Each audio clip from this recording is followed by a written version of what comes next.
कोटिर बांग्लाको भावले सारा ओडिसा सुपरिचित ओडिया साहित्य संस्कृति और लोककला प्रसार प्रचार क्षेत्र में बांग्ला भूमिका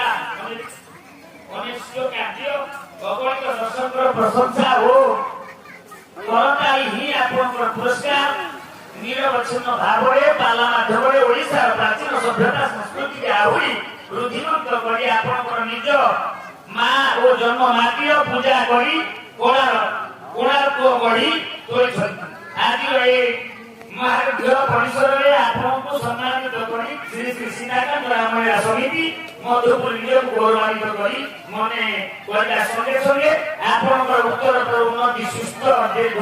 सुखमय जीवन कामना प्रार्थना करूँ। जय श्री राम जय जगन्नाथ।